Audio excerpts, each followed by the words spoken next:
At your service. Brothers Francis and John Brennan are two of Ireland's top hoteliers. Last year, their crusade to help struggling B&Bs across Ireland brought them to Tramore, County Waterford. Francis's challenge was to breathe life back into this battered hostel. Even though we're in low-budget accommodation, there's no necessity for that. A year later, Francis has returned to find out if Beach Haven House has found shelter from the economic storm.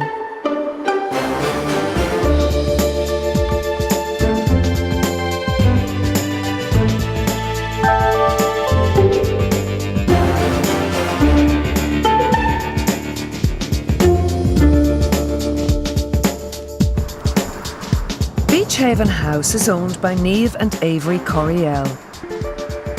They came to Ireland to raise a family and start a B&B.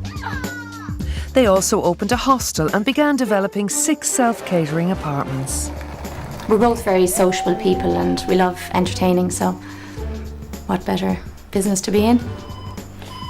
Good afternoon, Beach Haven, may I help you?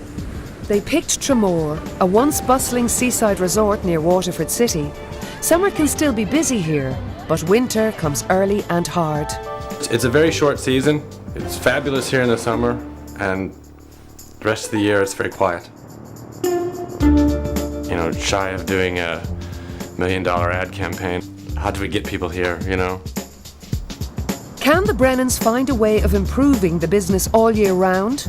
And with self-catering apartments being added this year, is the current business up to scratch? Come on in, Francis. Thank you very much. You can leave your bags in here, and Right. you can come up with me upstairs, and the hostel's just next door, and I'll show you around. Great. Thank you very much. Okay.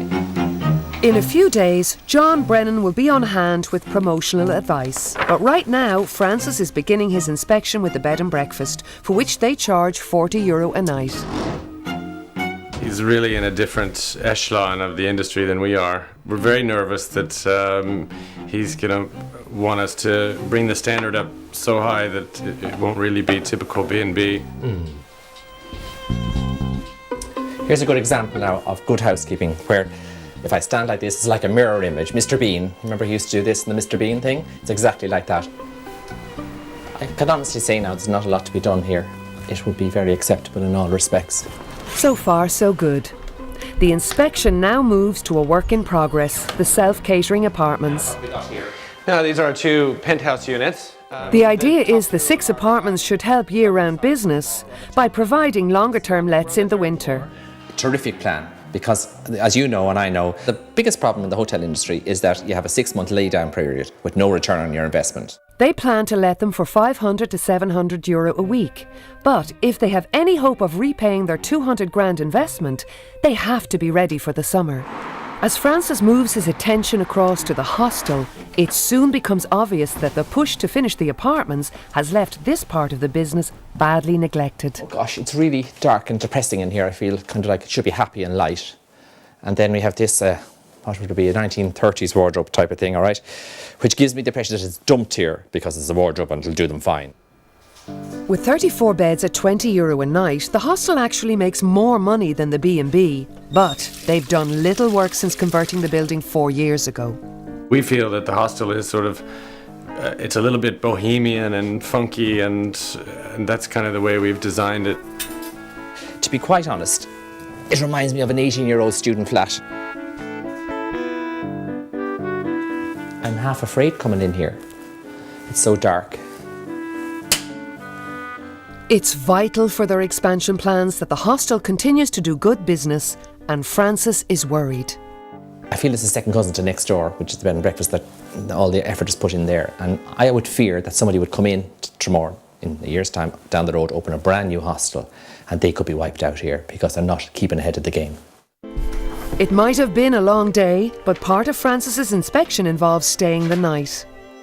His brother John is due in a few days, and Francis is filling him in on what to expect. Well, let's just say that the Yes. hostel is kind of a cash cow, I suppose, Yeah. all right? But they spent the money on the apartments rather than that. Yes. And as you know, John, you always have to look after the cow. And the best thing you can do with a cow is milk it. Exactly, yeah. Morning. It's morning, And top hotelier Francis Brennan is about to sample the final part of his stay at Beach Haven House. No, I'm no Gordon Ramsay, but breakfast is my favourite meal, so it's easy to cook. Lovely, fluffy pancakes. They're really nice sort. And the maple syrup is really a treat. Landing on my hips, of course, which I don't want. And the scrambled egg is lovely. Very, very nice. It seems Avery's American-style breakfast has earned the B&B yet more brownie points. They're about to find out if the rest of the business has fared as well. Easy peasy. When I looked at your figures yesterday, you collapse in January, February and March and November and December. We need to shift beds in the off-season. Yeah, because they'll all absolutely. contribute to your bottom line. As well as running a B&B and hostel, the Coriels are building 6 studio apartments. Francis wants them ready as soon as possible. We need to set like a good date for those studios and get them up and running, because you've paid a lot of money out, so you need to get the money coming in.